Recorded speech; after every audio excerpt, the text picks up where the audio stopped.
Adrian Agreste, I will avenge you. I don't know how, but I will. If there is a will, you better believe that there is a way. Maybe in an alternate universe, you're actually written by writers who care about you. Maybe, just maybe, you might actually be one of the most compelling characters in cartoon history, whose potential is not heavily squandered. We could have had it back. Okay. Cue the video. Nearly a year ago, I made a video on the disappointing season 5 finale, and to be quite honest with you, I did not expect it to do so well. Turns out a lot of you shared my frustration, and I mentioned in the video that if anybody was interested, I can go in depth and make another video talking about the downfall of the first narrative arc of Miraculous Ladybug, also known as the Agreste Family Arc, and by extension, the regression of Adrian Agreste's character. Oh yeah, they massacred my son-in-law. And for anyone who's like, are you seriously still writing about this? You need to touch grass. No, I've touched plenty of grass, thank you very much. I've had a whole year to reflect and really gather my thoughts. And yeah, I'm not done being a hater. In fact, I'm just getting started. Now, Miraculous is far from perfect and it's heavily flawed. However, there's no denying that despite its glaring flaws, which are hard to ignore, it has a loyal fan base because of the selling point of the show. And I'm not talking about the love square, although that is a reason why the show is extremely popular. I'm talking about the conflict between Adrian and Gabriel Agreste. At the core of the show is a conflict between father and son, supervillain and superhero. Instantly, fans went crazy trying to figure out what the deal was with Gabriel and why he acts the way he does. I mean, I vividly remember fans theorizing that Gabriel may be Hawkmoth, which they were proven correct in season 2. Other than the anticipated reveal between Adrian and Marinette, fans could not wait for the inevitable, or so we thought, confrontation between Gabriel and Adrian, because it's what the series had set up. So when that didn't happen, yeah, it felt like a slap in the face. It feels like 5 seasons kind of amounted to nothing. You have to put into context that Miraculous has been around for nearly a decade. A few weeks ago, the series celebrated its 9th year anniversary. I don't think you guys understand how insane that is. I mean, I'm 21 right now, and I've been watching this show since I was 12. So yeah, investing nearly a decade into a narrative that looked to be promising but turned out to be garbage, it's upsetting. Hey everyone, welcome or welcome back to my channel. It's the one and only, your girl, the Cartoon Hotspot. And in today's video, we are going to be breaking down the Agreste Family Arc, talking about its setup, its strengths, and where exactly it went wrong. Because there's always a pinpoint. If you're interested in my thoughts, then stick around, give this video a thumbs up, and click that bell button for post notifications. Without further ado, let's begin. When discussing the Agreste Family Arc, I want to analyze it using the 3-act structure. For those unfamiliar, the 3-act structure is a common storytelling framework that breaks a story into 3 key parts: the setup, the confrontation, and the resolution. Typically, every movie or episode in a series follows this structure. However, in this video, I'll be applying it to the Agreste Family Arc, which unfolds over the course of 5 seasons.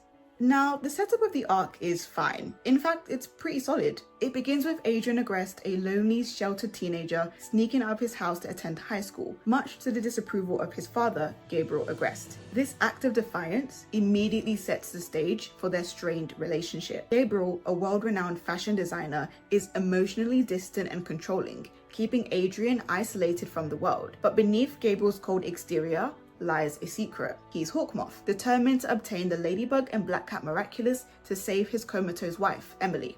Adrian, on the other hand, takes on the role of Cat Noir, a superhero fighting alongside Ladybug to protect Paris, completely unaware that his greatest enemy is his own father. Like, it's absolutely genius. This setup introduces many themes that will be explored over the course of the series, the first one being the theme of isolation and loneliness. From the outset, Adrian's life is marked by isolation. He is a lonely boy confined to the walls of his father's mansion, with Gabriel imposing strict control over every aspect of his life. Gabriel, obsessed with resurrecting Emily, inadvertently traps Adrian in a life devoid of genuine affection or freedom. His emotional distance from Adrian isn't just a byproduct of his obsession, it's a choice that deepens the rift between them. While Gabriel isolates himself emotionally, believing that only he can restore his family, Adrian is forced into solitude, yearning for connection and a sense of normalcy. There's also the themes of power and responsibility and the corruption of love. love. The contrasting ways in which Adrian and Gabriel wield their power create a central conflict in the arc. Adrian, despite his struggles and loneliness, uses his powers as Cat Noir to help others and fight for justice. It's through his superhero persona that Adrian finds a sense of purpose and a way to assert his own identity, separate from the oppressive environment his father has created. Gabriel, in stark contrast, uses his powers for selfish purposes. And this is where his morally grey aspect comes in, which unfortunately the nuance of his character is kind of thrown out of the window in the later seasons. Yes, Gabriel is cold, distant, and borderline abusive towards Adrian, but the way the first 2 seasons portray him, you can feel a bit sympathetic towards him, just a bit. He is driven by grief and desperation to bring Emily back, and this doesn't excuse his behaviour, but when you remove all of the layers to his character, quite simply, Gabriel Agreste is a grieving man. Everybody processes grief differently.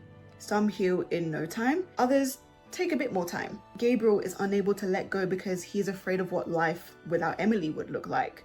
So instead of facing his fears and accepting that she's truly gone, he would rather take the long-winded route and try to bring her back. He's also afraid that he will never be the parent Adrian deserves. So he convinces himself that he's doing it for Adrian. You could argue, to an extent, yes, it's pretty selfless, but it's also pretty selfish. His willingness to harm others, including his own son, in pursuit of the miraculous, reveals the extent to which his love for Emily has become distorted. While Gabriel's actions may stem from a place of love, the destructive path he chooses highlights the moral decay that accompanies his obsession. Both Gabriel and Adrian lead double lives, each hiding their true selves from the other. This duality not only fuels the tension between them, but also reflects the broader questions of identity and responsibility that the arc explores. Like I said, the setup of an arc is rarely ever the problem. When you establish such themes in an arc, the natural and most obvious conclusion is that by the end of the arc, Adrian will find out the truth about Gabriel and what happened to his mother, and Adrian will be presented with a choice of whether to side with Gabriel and bring his mother back, or accept her death and move on. But of course, this didn't happen because the conclusion of the arc is so far removed from the setup, and it leaves me wondering, how did we get from point A to point C? So let's talk about Act 2 of the Agreste Family Arc. The Agreste Family Arc starts to get messy by the time we reach Season 3. Up until this point, Gabriel's character and motivations were fairly consistent. He was established as a morally grey character, one who was fully aware that what he was doing was wrong, but believed he had no other option. His obsession with bringing Emily back was so consuming that it pushed him to act in increasingly unethical ways. However, his relationship with Adrian, though distant and strained, wasn't entirely neglected. He showed small signs of self-awareness, even attempting to bond with Adrian in Season 2. Gabriel knew he was pushing his son away, but chose to prioritize his mission over rebuilding a life with Adrian. But by Season 3, something changes, and not for the better. Gabriel's characterization begins to take an abrupt turn that feels disconnected from the more layered portrayal we had seen in the earlier seasons. His slow descent into villainy becomes a sudden flip, leaving the audience feeling blindsided. And while you could argue that Gabriel's growing desperation would naturally lead to a more erratic behavior, the problem is Miraculous Ladybug never shows the gradual shift. It's always abrupt. It's always out of nowhere. This jarring shift is best exemplified in one of the most pivotal episodes of the series. And yes, we're going to have to talk about it. We are going to have to talk about Cat Blanc. I love that episode with all of my heart, but there are major flaws with it. Cat Blanc is the episode where things start to take a turn for the worse in terms of the father-son conflict. This episode shows an alternate future where Gabriel pushes Adrian to such an extreme that he becomes an akumatized villain. But this is where the narrative stumbles. Gabriel's sudden willingness to exploit Adrian and later physically harm him feels so out of character. Up until this point, he had been emotionally distant, sure, but he was never violent. The leap from distant father to full-on abuser happened so quickly that it robs the moment of the emotional weight it should have carried. Gabriel's increasing insanity could have been a great narrative choice if it had been properly built up. A gradual decline where his desperation slowly warps his moral compass and causes him to lose sight of his humanity would have made sense. But instead, his transformation happens in an instant without the careful development that would have made his spiral more believable. Unfortunately, Gabriel Agreste isn't the only character that is a victim of weird narrative choices. Adrian's role in his own conflict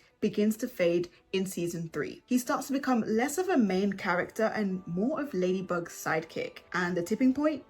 Again, it's Cat Blanc. The way the episode is set up makes it feel like the traumatic alternate timeline where Adrien is akumatized will be addressed in the future season 4. So when Adrien is somewhat sidelined during season 4, it feels purposeful, as if the show is building up to Ladybug finally revealing the truth about what happened in that alternate reality. The reason Adrien was sidelined in season 4 seemed to be to address his abandonment issues. Ladybug's trauma from Cat Blanc is understandable. Her reluctance to tell anyone, especially Adrien or Cat Noir, makes sense given how deeply it affected her. But the series constantly reminds us that they're stronger together. It's them against the world. And yet by the end of season 4, Ladybug still hasn't told him about Cat Blanc. Her actions throughout the season are about protecting herself and, in her mind, protecting Cat Noir as well. But you can't protect someone if you're keeping the full truth from them. That's the message the entire season gave us. Because Ladybug hides this secret, it becomes Adrien's breaking point. The one person he trusted to never keep things from him began doing just that. This ties directly into Adrien's unresolved abandonment issues, which stem from his mother's mysterious disappearance and his father's emotional distance at a time when he needed him the most. The potential here is huge.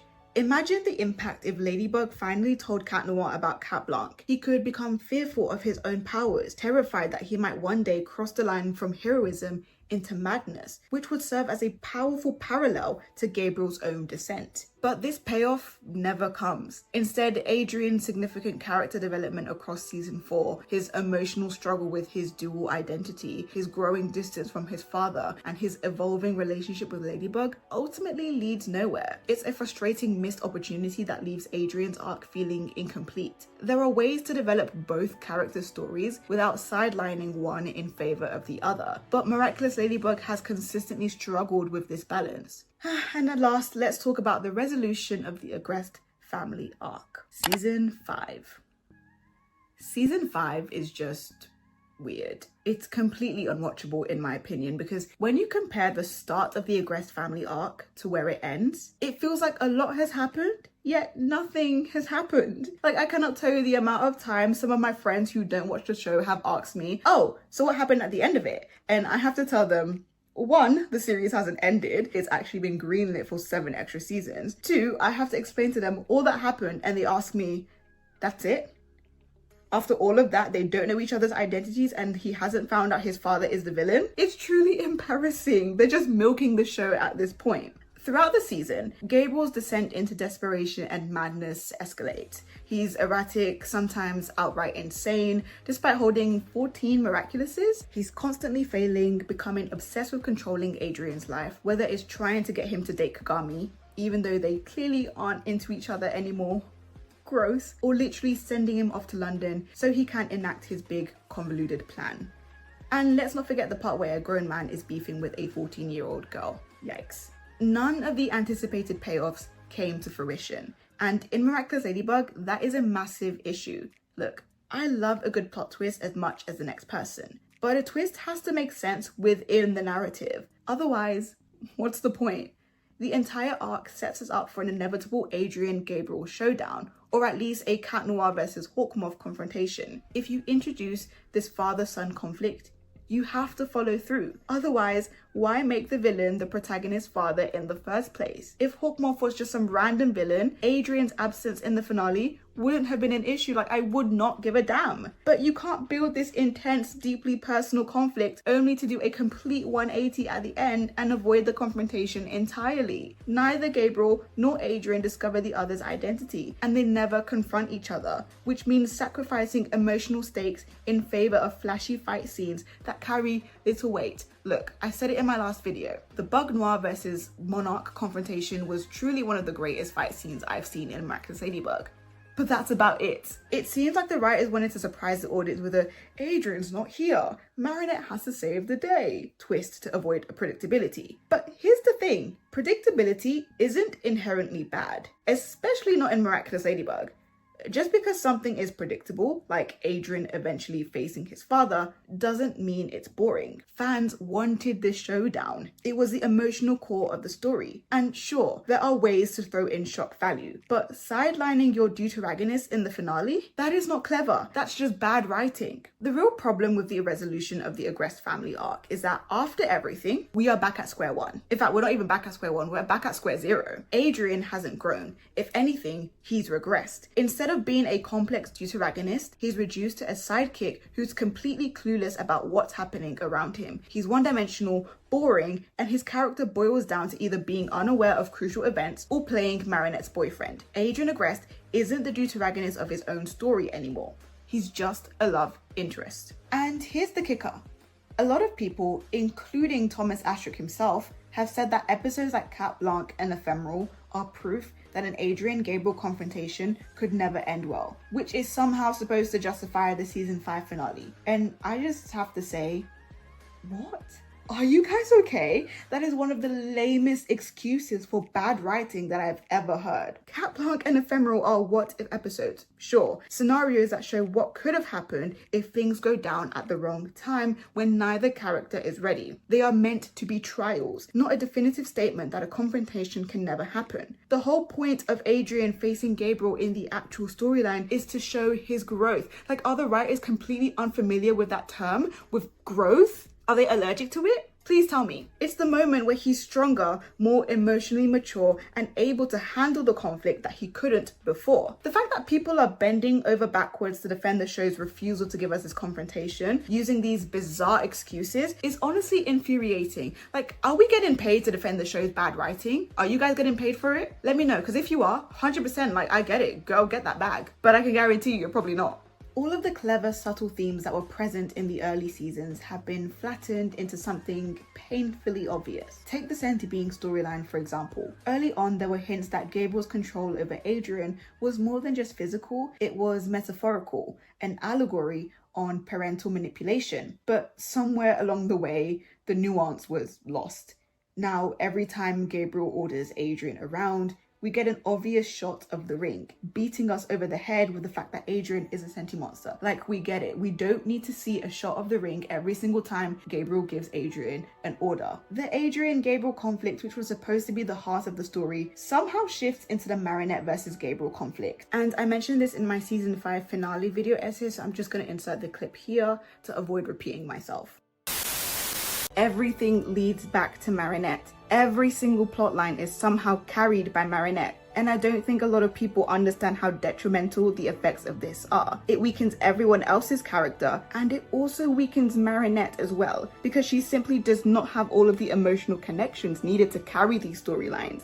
To emphasize my point, I'm going to talk about a show which I'm sure most of us all know and love, Avatar: The Last Airbender. Now, this isn't to dunk on one show and praise the other, it's just an objective comparison. Where I'm going with this is that not one character overshadows the others. Aang is the protagonist and he has his own arc and storyline. Katara also has her own arc and storyline, whereby she confronts the man who killed her mother when she was a little kid. Zuko, who was the antagonist for the first 2 seasons and then later became redeemed, also has his own arc and confronts his father who abused him and banished him from the Fire Nation. All of their arcs are connected, but each of them have their time to shine without Aang stealing the spotlight. Aang is the protagonist and he faces the Fire Lord at the end of the series, but it's everyone else's story as much as it's his. So yes, Miraculous Tales of Ladybug and Cat Noir is Marinette's story, but being the protagonist does not mean every single storyline needs to be carried by her. My point is, having Marinette continuously take over other characters' big moments does more harm than good. Gabriel is not Marinette's villain. Let's just get that out of the way. Yes, Marinette does have some connection to Gabriel, but she did not need to face him. Marinette has her own antagonists, Chloe and Lila. Adrian's antagonist is Gabriel. Like, just let him have this one. Marinette taking Gabriel down on her own is kind of like if Adrian took Lila down in the episode Confrontation. It would have been cool and cute because he obviously would want to protect his girlfriend, but it's more satisfying seeing Marinette take her down because we are more emotionally invested in the rivalry between Lila and Marinette. Adrian is officially sidelined as a love interest or even a damsel in distress, rather than the deuteragonist we were promised. This shift completely undermines all of the themes that were set up in the beginning. It's no longer about Adrian standing up to his father. It's no longer about him breaking free and becoming his own person. Instead, he's robbed of any meaningful character growth because Marinette does everything for him. In the end, the arc feels like a hollow shell of its setup. All of the nuance and complexity that once made it compelling have been stripped away. There's no real payoff, things happen but they don't really happen, thematic execution falls flat, and the resolution doesn't just fail the Agreste family arc, it affects the broader narrative of Miraculous Ladybug, and it starts with the characters. If you noticed, I barely spoke about plot throughout this entire video essay. That's because in any series, characters are the central piece. Characters drive the plot. Once your characters stop making sense, your series stops making sense. Gabriel used to somewhat be complex, but now he's just a power-hungry, cartoonish villain whose goal went from reviving his comatose wife to taking over the world? How did we get there? For an arc that started with so much promise, the conclusion feels like it amounts to nothing. Look, I could go on and on and on talking about the downfall of Miraculous Ladybug, but the truth of the matter is, Miraculous is simply a victim of its own success. It took me a while to come to terms with the fact that the series has massive potential, but only operates at 20% of said potential. Time and time again, Miraculous teases compelling storylines, only to abandon or underdevelop them in favor of shallow twists and endless resets. Despite being fully aware of its narrative shortcomings, the series has refused to truly dig deeper into its most complex themes. It continues to sideline pivotal character arcs and avoid emotionally satisfying payoffs, all while playing it safe with repetitive formulas. It's not that Miraculous doesn't know where it's going, it's that it chooses to veer off the road every single time it gets close to something truly significant. It's the kind of show that knows how to charm, but not how to mature. And the most disappointing part, despite its widespread success, Miraculous could have been one of the most compelling animated series of its time. But instead, it stays trapped in its own loop, much like its heroes, always one step away from their true potential, but never quite getting there. And that brings us to the end of this video. I hope you guys enjoyed it. As always, I'm interested in your thoughts. What do you think about the Agreste family arc? Let me know down in the comment section. But as for today, that's it from me, and I'll see you again next time.